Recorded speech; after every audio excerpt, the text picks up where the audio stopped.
Hi everybody, this is Isabelle Gaborit for our live session.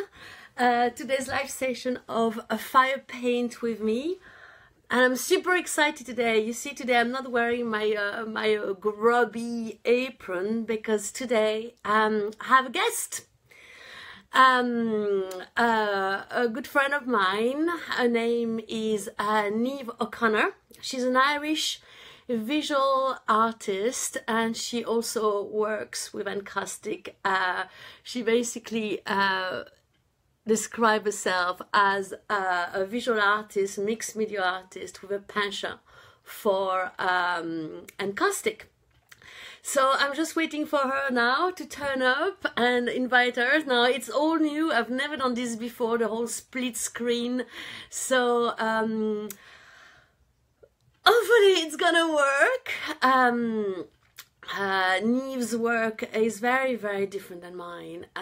She works with Monotype and she also works with Encaustic as a 3D.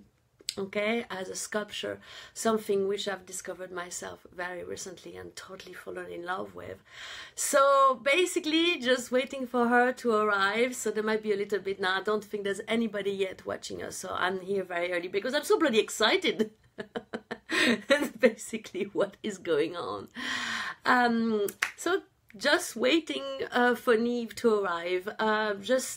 As usual, for when we do the Facebook Live, you can please do ask a question. Now, I know Niamh is super chatty. She's as chatty as I am, so I'm expecting the best and the worst. We're going to try to keep it for half an hour. What's that, coffee? We're going to try to keep it for half an hour. However, we might overlap. We'll see how it goes. But I'm keeping a tight rein on the timing because I don't want to take too much of your time. She is not here, so I don't know what is going on. Facebook. Somebody's in Niamh is watching. Okay. I need, okay, I'm going to try to see if I can, they receive an invite. They will, okay, I'm inviting you. I think it's adding technology. Good light, which is good. Hey, sweetheart, how are you? My God, it's working. Hello. Pardon?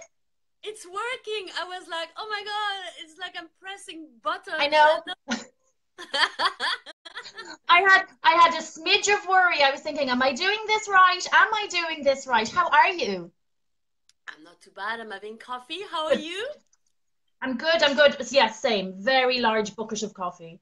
Oh my God, you have a bucket. Now that's my third cup I have today. A bucket. So I would have it intravenously, but they won't let me. You know what? This is something that I've been saying for years. It's my last vice, Isabelle. My last vice. Well, we need to have one at least. You know what I mean? Yeah, at least one. At least one. Okay, so I'm waiting. I can see now. I don't know if you can see how many people are watching us, but you know, it doesn't really matter. We're gonna keep going because it's 5 past. Hello from Monaghan. Hello from Whitegate in Clare. Yay! Talk about different sides, like. Yeah, I would say there's about 3 hours drive. Would it be? Well, Yeah. We haven't met. Yeah. We haven't met physically yet, but I would say no. Yeah. I am so looking forward to that. It's going to be good fun. It's going to be good fun. I think we're gonna need 3 days. Yeah. I'm game if you are. Why not? God, you know, it's like I said to you before, though. It's like when you and I and Rosemary and people get on together. Yeah. It's like you found your fellow alien who speaks your language. Absolutely. Yeah. It's fabulous. And Rosemary, for everybody, like we're having a little chat. Everybody can join in, obviously. But hi, people. Sorry. I'll have to remember people are watching. Rosemary is also an Encaustic artist, and she actually lives only Yeah, an hour away from me.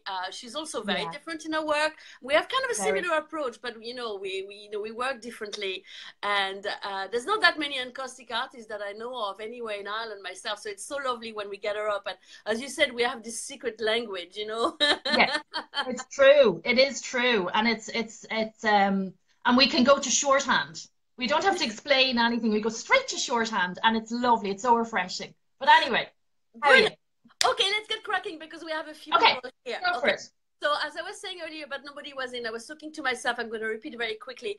Obviously, people, and I hope people are going to ask us questions, right? And I Oh, can't let's hope see so. any Yeah. conversation for some bizarre reasons here. But if you see them I yourself, can see I can see a little thing here. Sorry, till I lean right in and you get right up my nostrils. I can lean in here a little bit and see that certain people are watching. Morning, yeah. Leslie. Morning, Noel. Morning, Horace. Morning, Eden. Hi. Hi. Brilliant, because I can't see anything. So if you see any questions, just write them down. If I see them, I write them down myself, and we try to Okay. reply to them as we go along. Otherwise, we will go back after, yeah, and No just reply problem. and No blah blah. problem. It's Yeah, totally love organic. to. Brilliant. Okay, Love so we've to. got a few people. So now, Excellent. I'm okay. caffeinating. Go with the first Oh, question. no, don't mention. It's gonna be us drinking Mm. coffee for the next half an hour. But anyway, okay, hon. The first thing I wanted to ask you, obviously, the obvious Yeah. question, can you please introduce yourself? Basically, what's your background? Describe your practice a little bit. Just tell people I who you are and what you do and how do you do it. very very happy to do that. I have a very varied background. I'm very late to my art career in my life. If you know, I'm a late to life artist, as I like to say to people. Um, I had wanted to be an artist from the time I was 4.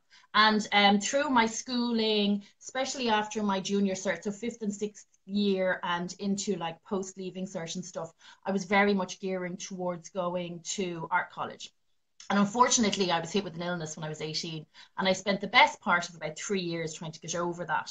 So when I was well enough to kind of consider it all again, I thought, well, actually, no, I'm just going to get a job for a while and put it on the back burner. Yeah. And so I did that. But the back burner ended up being a very, very, very long time. And I worked in administration for years and years. I worked for Wow. solicitors, I worked for medical negligence, I worked in some of the big tribunals in Dublin, I worked in conveyancing. And I also did then when I moved away with my husband, who was then my boyfriend slash fiance. And we lived in France. We lived in your part of the world for a few years. And we lived in England, and I was working with the sales and marketing team over there, a management consultancy company. So I have a lot of administration background. Wow. When we returned to Monaghan in 2000, I was working here, but actually my home life was a much kind of more steady 9 to 5 or working evenings and weekends to ourselves. And I started painting and dabbling in bits and bobs again. Yeah. And that was kind of my reintroduction to my own creative practice, if you like. And I found Encaustic completely by mistake. Completely by mistake. It was the best accident ever happened to me, right? I was I was making a paper rose wreath, and I had these beautiful vintage papers, and I didn't want to put acrylic medium on them because they were vintage papers and I wanted to preserve them in their natural, I'm a bit of a material nut, like, and I didn't really identify that that was such a strong thing in me earlier. You're going to have to shut me up. You'll never get to half an hour. I'll be No, over in over. no, it's Anyway, your time. Time so to shine. Go for it. so I had seen a florist dip a rose, a real rose, into wax to preserve it. And I thought, oh, I'll preserve the papers with wax. That's a lovely idea. It'll stiffen them. It'll be translucent. It'll be gorgeous. And I looked up wax for art and craft. Yeah. And I discovered Encaustic. And what I came across was a little Encaustic, a European Encaustic kit, which is very much the ironing. It's obviously way sunnier in Clare. Look at you. You're all lit. I look like I'm in a grey hole. Oh. I got spotlights. I got spotlights. Until I fall off my chair as well. Yeah, so I discovered the European Encaustic setup and I bought myself a little kit of that online. And within about 5 or 6 months, it was very apparent to me that that was wonderful. I really enjoyed it. That was a great way. I really lost myself in that. Yeah. But that I wanted more and I wanted more and I wanted more. And that's how I really got into Encaustic. And then, you know, through Google University and any books I could get. And like I'm talking about 2000, 2001, there really wasn't very many materials. Was it We before both the know internet that. even? Pardon? Was it even before the internet? No, no, not just quite, not just quite. But the Joanne Matera's book came out in 2000, 2001. And it was only about 2 or 3 years even after that that I managed to get a copy of it. Yeah. So, and that for me was the first real, hi Joanne, if you're in the wide world, the World Wide Web, that for me was the first real grounding of good, solid information where I felt here's an authority on the subject Yeah. and that I should refer to that. And I did. And then through that, I started discovering places like RNF and Richard Furness and people like that, and I started to use them as resources for learning. So I'm very self-taught in that regard. I'm a late to life artist, and it has become an out and out obsession. Like it is just taken over. And now Guilty. I've been a professional artist for the last few years, you know, and I've been teaching a lot. I tend, unlike yourself, I tend to teach the European method, which is the iron on the card, but I do it more so for a whole host of reasons. Yeah. Not least when I started out, they were financial. But I do have a lead through from those classes of people who'd come to the studio in small groups of ones and twos. And then I would teach them, you know, the 101s of encaustic, as we refer to Yeah. it, beginners, proper encaustic. You know, or Well, American encaustic is how I differentiate between the two, you know? yeah, but it's wonderful because you know what I mean. I am exactly like you know, when I Yeah, did acoustic in college, but literally yeah, it was really breezing through. And it's only a few years ago as well I discovered it. And same thing, it took me like yeah. crazy. You know, I was crazy and I'm still am about it. But the resources, you know, But there's isn't it so just the ultimate? Sorry, I don't mean to cut across you. I'm no, very no, no, bad for doing that, but it's enthusiasm. It's not meant to no, be no, rudeness. no, no, don't There worry. is, I think, and like I call myself a mixed media artist because Yeah, I do use other medium as well. yeah, But when it comes down to if I was going to, you know, if the end of the world was going to happen tomorrow and I had to leave and move to an island and I could only bring one media with me, I'd bring encaustic because yeah, you can do everything yeah. with encaustic if you know Absolutely. how. You Yeah, know, everything. Yeah. yeah. No, no, Have I no. waffled? No, no, it's brilliant. No, no, hey, keep going, keep Yeah, going. I love listening to you. When we chat, it's like, okay, we chat for 2 minutes. I've got somewhere to go, and then we just keep going, you know. I But know. It's terrible. now something that I don't do and that you do in your work, and something I would love to learn or apply, you know, but Yeah. can't do everything all right. Is monotype. Oh, yeah. Can you describe a little bit what is monotype? Because I mean, people So come here to listen. yeah. Okay. So monotype is monotype, monoprint is probably more of a term that's familiar probably with more people. Okay. It is a printmaking process, but it is a very painterly printmaking process. So rather than being a reduction print or anything like that, what you're doing, you know, it's not a lino. You're not carving into so early. You're not carving into a line to make an impression with ink later. So with a monotype, what I do, and I make a lot of my own encaustic paint medium for monotype myself. And what I do is I will, on a hot palette, which will have an anodized aluminium plate on it. And there's reasons for that that are very technical, and I can explain all again if you'd like. Good But I technical, will. go for it. Pardon? Technical is good, go for it. Technical, well, a lot of the palettes that we use, they are either glass or they are like a Teflon coated thing. And when you put wax onto that, it actually pools away. But if you use an anodized aluminium, it will hold the form with which the medium is laid on. Okay, and so brilliant. therefore, and with temperature regulation, then, I mean, it's something you have to be aware of. You can draw on your plate, you can remove elements, you can add elements, you know, it's something you can build up in layers, and you will then, on the molten wax that's being held on the plate, you will place your papers and you will hand pull a monotype. A monotype is something that is a one-off. Yeah, A monoprint is a print that is made in the monotype fashion, but will have a repeatable element to it. And that's the big difference between the two, as per my understanding. So, and I don't really do monoprint, although I have been to a fantastic workshop with David A. Clark, who is the master in the States. I was in the States, been in the States a couple of times the last few years. Yeah. And I got a fantastic post-con workshop with him.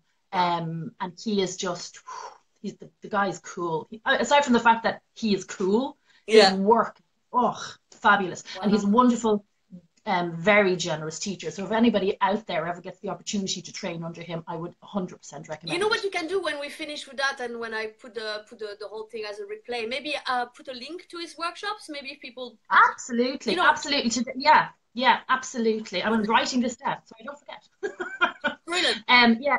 No problem, but he is himself. There are a couple of very, very well-known, well-regarded encaustic print artists who do workshops.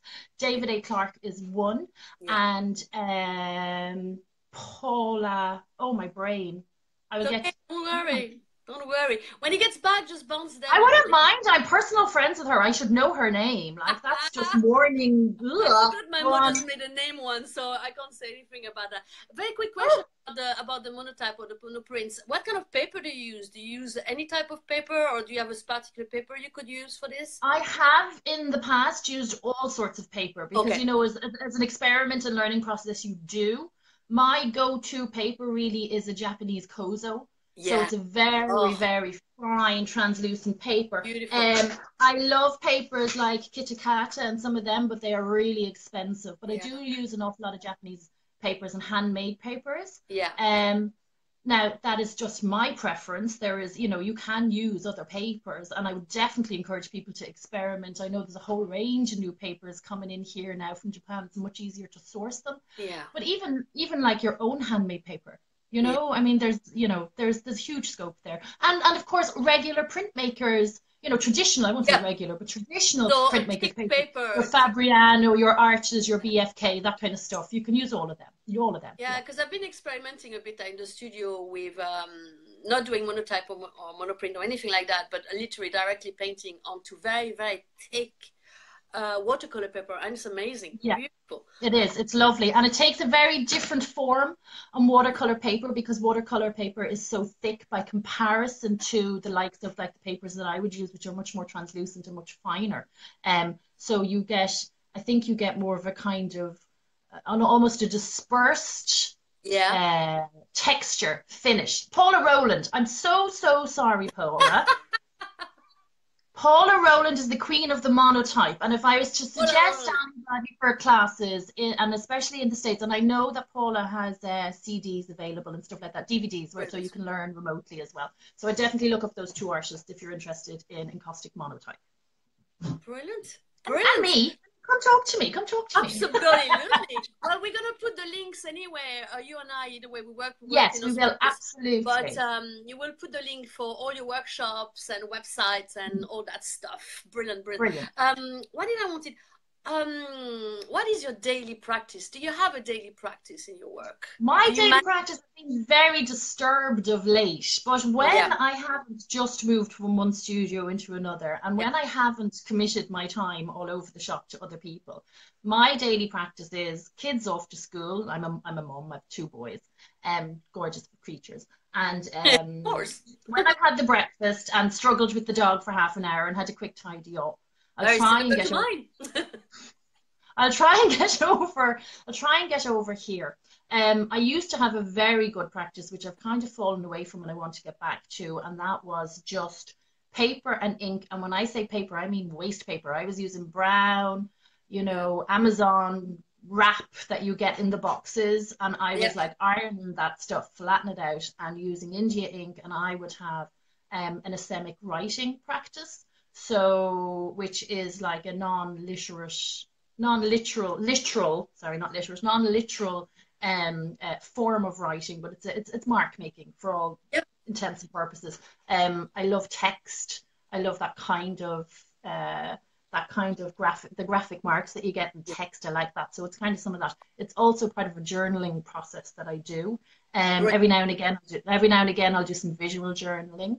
Yeah. Again, if people are interested in visual journaling, if you want to go to a workship for that in Ireland, go and see Yeah. Amanda Grace. Amanda Yeah. Grace and her raw journaling. The girl is awesome. Brilliant. I went to one of hers. I think I was at her first one.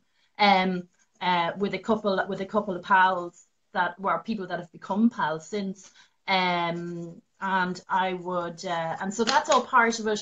And that kind is all happening while the wax is warming up, because you know it's not an Yeah. instant. You can't walk in, whip the cap off the paint, and go for it. You know there is it's very process heavy. It's Yeah. very technically and process intensive. You know, it is labor, but it's Yeah. beautiful labor.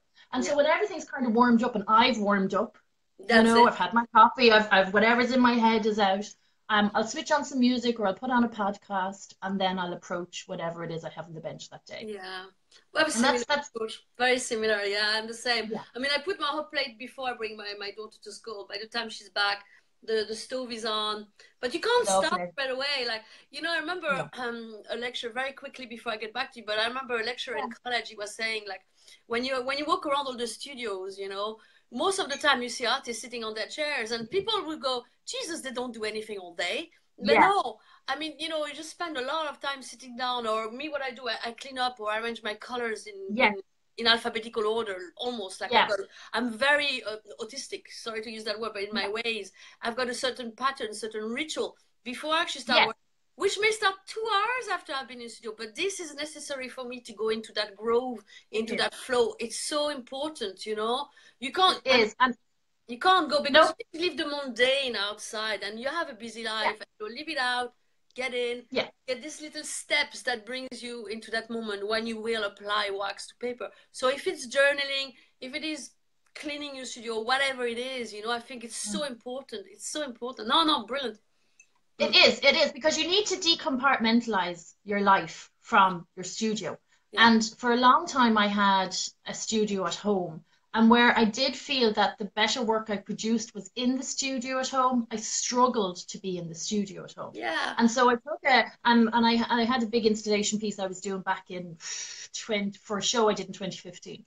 And I took a space in the Monaghan Artists Collective Studios, Yeah. which was here in County Monaghan, and it was in the old Victorian Post Office in Clones. A spectacular building. Lovely big space. Real old lady in need of a facelift, which she is currently getting, which is why we're out of it again. So I'm home again.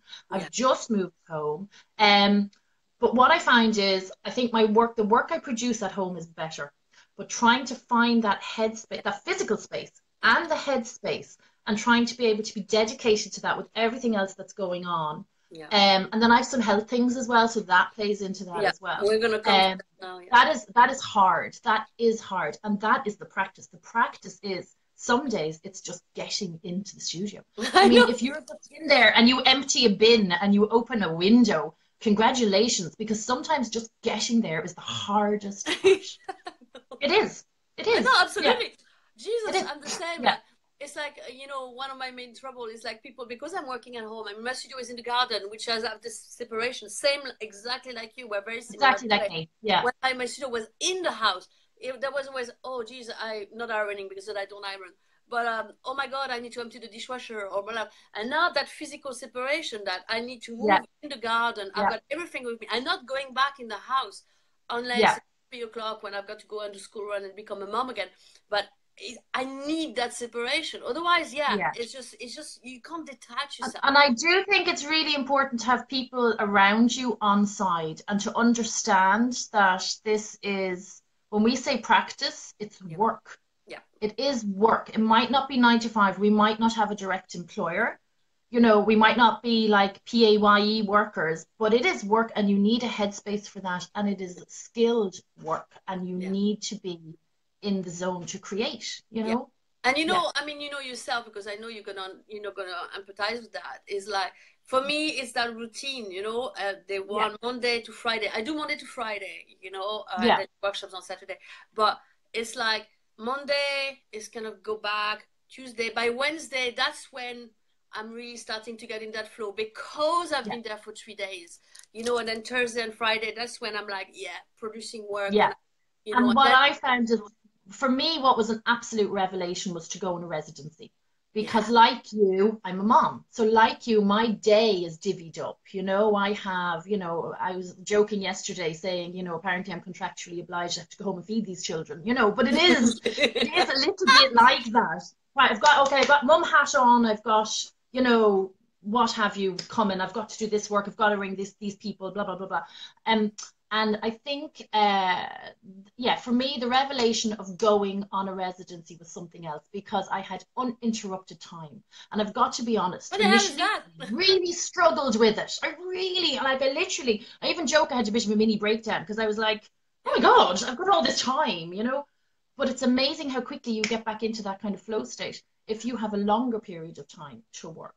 And when you're cutting your day off at 2 o'clock or 4 o'clock or whatever way it might be yeah, to pick up the kids, it's hard to get back into that, big you time, know? big Yeah, time. Big time. yeah. No, but still we're doing it though. Still we're doing We're it. doing it, we're doing it, we're And doing it. a lot of people doing it, and it's a struggle for everybody. Like the holidays and all of that has been mental. Oh, I know. Anyway, I want to ask you Yeah, more questions about your work. sure. Um, in your, I'm gonna read my notes because you know I made notes. Would you believe Yeah, that? Now I had a big snoop onto your website, which is amazing, by the way. It's beautiful, thank absolutely. you. The work is incredible. I absolutely love it. Thank you. I discovered a lot of things about you, which you know I didn't know about, which was brilliant. But I was reading a lot about your work and your CV and so on and so forth. And your last show, Eden Out Loud, yeah, Hidden out loud. it Yeah, was hidden out. last I'm year, going to wasn't move it? this a little bit, Pesh, because you're okay. Sorry. There you go. Yeah. And Yeah. you mentioned basically Eden illness, okay? Yes.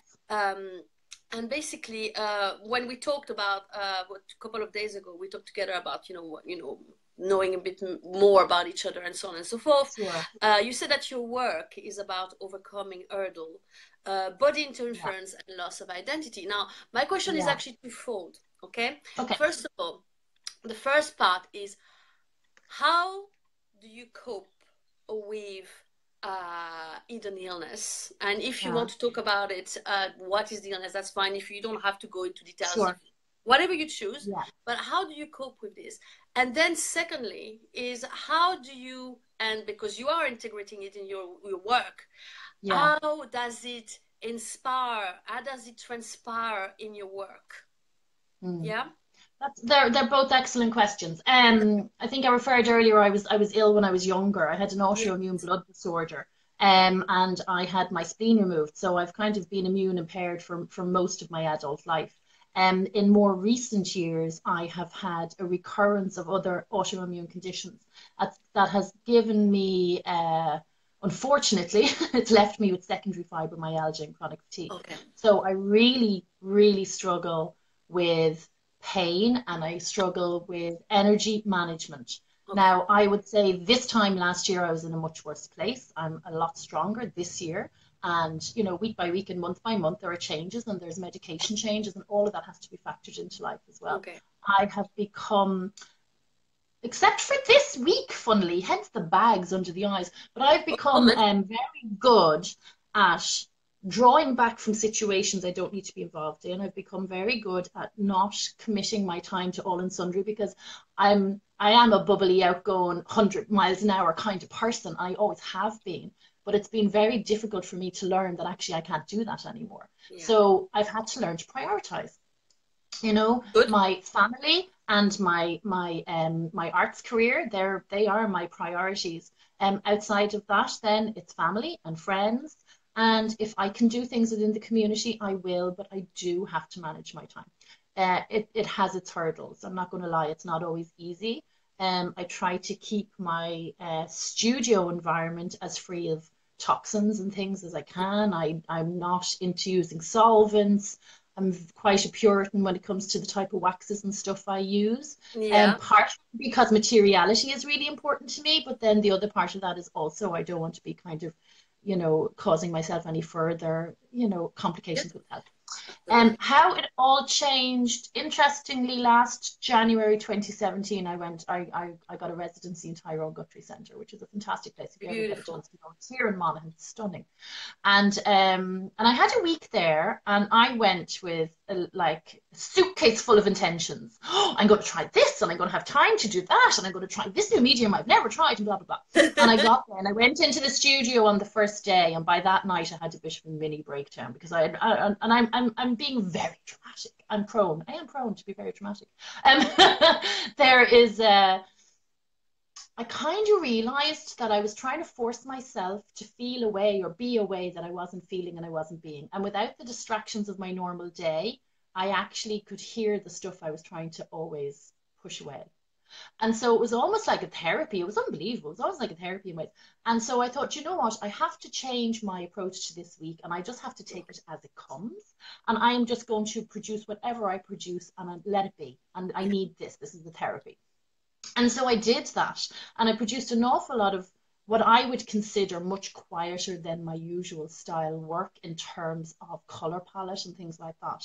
Yeah. Work. A lot of it was the monotype. All of it is work that has found its way into the Hidden Out Loud solo that I had last year. But it wasn't until about I was having that show in September, the end of September. I was showing it in the Solace Art Gallery in Leitrim, and I had been booked to have a solo.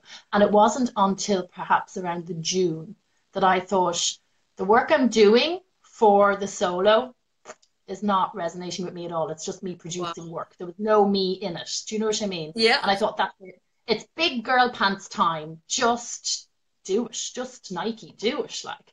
And so I decided I was going to embrace the fact that I was doing work that was for me a sort of therapy about hidden illness, about the hidden illness community. I had all these new friends. We call ourselves spoonies, you know. And this kind of stuff was going on in the background. And I just thought, no, I'm just going to embrace it. And I'm just going to be honest, because I actually personally know a lot of people with hidden illness. Yeah. And I know that it isn't discussed and it isn't talked about. No. So in one instance, it was therapy for me. And in another instance, it's opening out that conversation, you know? Yeah, and that work, I'm still continuing with that line of work, really. You know what I mean? Yeah. Yeah. Yeah. So that's all the hidden stuff. Wow. Out loud. Yeah, out loud. But you get the title, you know? Brilliant. That's great. Yeah. That's brilliant. I don't know. Do you see if do we have any questions or anything? I don't see anything. I don't see questions. Questions are welcome, folks. If you have any questions, bring them on board. Okay, who have we got? Claire. Hi, Claire. Hi. Oh, hi, Soxy. Hi, Rosso. Are you well? Roscoe's my cuz. Hi, cuz. Oh, hi, Pamela. I actually met Pamela whilst I was on residency. She's a wonderful artist. Hi, Michael. Hello.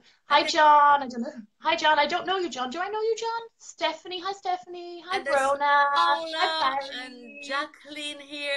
I only see a couple of names. I don't know what's going on there, but at least we are. Actually, you know what? I want to go back to something that you mentioned earlier. About because that's something we talked about a couple of weeks ago when I did the last Facebook Live, and about the importance of good materials. Oh yeah, you know, I mean that's something I'm the same. I mean this is the reason why I'm doing Encaustic. I mean maybe we have different reasons, but for me they're very sacred. You know, there's something, the materials I respect. You know, like I love the beeswax. I love the fact it's created by the bees. For me, it's the cycle of life and so on and so forth. It's a very sacred item. It is. Plus the damar, the resin. You know, the smell is essential element to it, because my work is very my work is different that way. It's about that flow, that sensuality. But would you tell me why is it so important for you? Because some people just go and get beeswax that is like 1% beeswax and whatever else is being put into it. There's a couple of issues there. There is a couple of issues there. To get genuine beeswax in the commercial marketplace is actually difficult. It's difficult to source. You will often find plenty of places on the website, and you and I have discussed this before, and I was stung by this back a little while back, where you see stuff on the internet and it says 100% beeswax, But actually, when you go into the fine detail and you really look at where that wax is sourced and how much of it is beeswax, you're talking about like maybe only 5% of the total product is actual beeswax. Now, in terms of encaustic, you don't know what that is. That may not be a stable material for you to produce encaustic medium with. So you have to stay clear. You have to know your sources. You have to know the purity of your product. I always bang on about materiality is very important to me because I see beeswax as such a pure product. That it has this virtue. It's pure, it's natural, and it's a word I like to use, and I've often used, especially because I made a number of vessels for a show I did in 2015 called A Ballast Full of Hope, and it was about the transportation of female famine orphans from the workhouses here in Ireland to Australia. And I wanted to represent those girls in a very innocent way, because young girls are, young boys are, children are, they're innocent. And so for me, in that instance, I used pure beeswax. And the reason I used pure beeswax, which people may argue is not encaustic, you know, that's fine. But I use pure beeswax. Stay away from those politics. Let's stay away from that conversation. I use pure beeswax to, and actually, bear with me, I'll get one to show you. No, that's fine. I use pure beeswax to produce beautiful 200 different shaped bows. And the reason I did it is because I see the material as being unsullied. It is pure, like a baby, like a child. It is transparent, like most, you know, semi-transparent, like most young people are. You can usually see right through what they're at or what they're doing. And it is delicate, and it is fragile, and it is easily damaged. And so in that sense, that's why I use beeswax. No, that's gorgeous. The materiality and the metaphor. The other thing I'll say about beeswax is because an awful lot of the work that I was doing was concerned with almost memorial type work, that, you know, beeswax is a natural preservative. So in all of my work, I feel as if I'm preserving ideas, and I'm preserving notions, and preserving thought and energy encapsulated within the essence of wax. So that's why I think wax is important. I also think that there is a whole load of people out there, and we've maybe, you know, I have to admit, in the very early days I might have done it myself, and it's something I bang on all the time about in my classes, is that a lot of people think that crayons are the same as encaustic, and they are not. And what I will say about that is, if you think about it, never mind the quality of the pigment is poorer, never mind you don't know what stuff that's added to being used. Crayons are advertised as non-toxic in their solid form.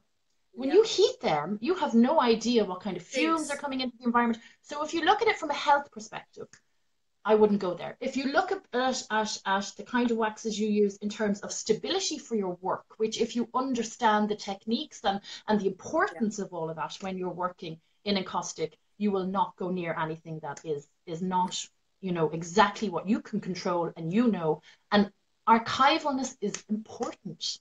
You want your work to last. Encaustic is one of the oldest living art materials known to man. We all know anybody who's into encaustic knows the history of encaustic. We know there are 600 Fire mummy portraits out in the wild world, and, you know, that are generations old and have survived beautifully because they were entombed away from sunlight, like all fine art should be, away from direct sunlight, away from direct heat sources. Wax is a natural preservative. Wax is moisture resistant. I can go on and on and on, Isabel. I know I'm speaking to the choir with you, but it's so important. And in the encaustic community, particularly, particularly like the encaustic international group that would be in attendance at the conferences and things like that. We're all about raising the bar. Materials need to be pure. You know, intention in the work. Drippy is not always going to win. You know, there has to be intention there. There has to be quality in the materials. There has to be archivalness, and there has to be a standard of professionalism within the fine art community about encaustic and what encaustic is. So I'm a bit of a pain in the bum about that. So Here's my little spiel. You know, I'm exactly the same. I'm exactly the same. You know, it's like it has to be. And listen, I wanted to ask, did you put any damar resin into your vessels?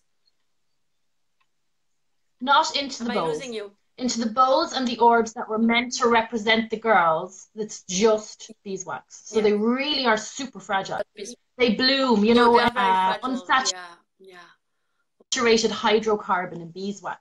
And it's one of the reasons we add DMARC to it, because it actually, there is saturated hydrocarbons in the DMAR. Yeah. And what the DMAR does is it kind of balances that out with beeswax. So as well as making it harder, as well as adding to the luster of the beeswax, as well as upping the temperature control, it also it adds strength and it helps with the bloom. So these bloom. You know, these have good days and bad days. You know, they're very, to me, I just see them as Just give them a little shine. people. Give them a little shine. Pardon? They shine and they don't shine, you know? Shine, I can do. Sometimes I do, sometimes I don't. I mean, I've shown the work 2 or 3 times, this particular piece, and you'll see this particular piece on my website. It's called Bed and Breakfast, the final piece. Yes, I saw that. I reproduced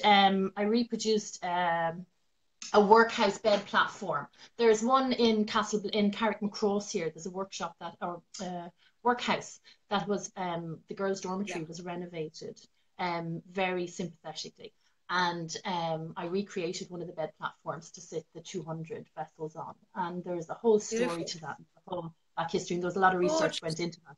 But it's the materiality.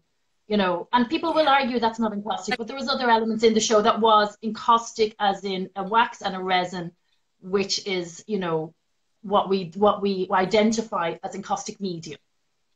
Yeah.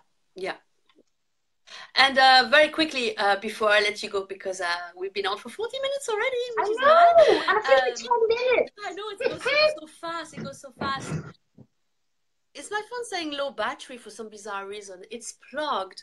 Oh crap, we might get caught. I don't know what's going on there because it's plugged. I don't know. Maybe it's because we're live. Do you use pure pigment or do you use pigment sticks? Yes, I do. I use a little bit of everything. When I'm making my own paints, I will use encaustic medium and powdered pigment.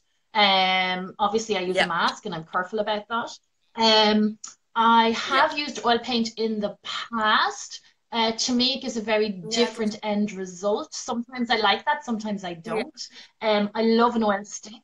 I just love an oil stick. And even oil paint on the surface to stain. I like oil paint to stain, right? So yeah, I've used all of those things. Yeah. It depends. It depends, you know, it depends on the final outcome and what I'm after. That's it. Yeah, definitely. Yeah. Okay, darling, I'm gonna have to let you go. But you listen. I hope this has been some highlight to people. I hope they found it interesting. Absolutely. And I haven't just waffled on about the things I'm concerned about too much. Thanks for asking me. It's been fun. I'm gonna finish my coffee. You're kidding me.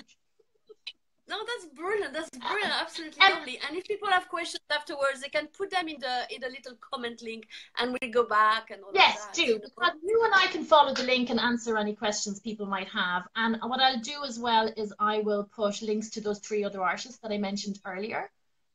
Under this, once you've posted it out there. And thanks so much. Thanks for having me. So welcome. Oh, you're so welcome. And it's lovely. Listen, have a good weekend. It's lovely to see you. And you, darling. Brilliant. And thanks to everybody that worked. Watched. It worked. I know. Who knew? I didn't think it would work, but well done. Well, that I didn't think, but I had no experience of it. So well done. Okay. Listen, take care. Thanks so much. Thank you so much, Bye, Niamh, and everybody. And I'll talk to you very soon. And if you have any other questions, just add them on the comment link. I'm going to put a replay now, okay? You have a good weekend, hon, and we see each other very soon, okay, my lovely? Yes, I hope to. Bye, lovely. Bye, everyone. Bye, Niamh. Ciao. Bye. Au revoir.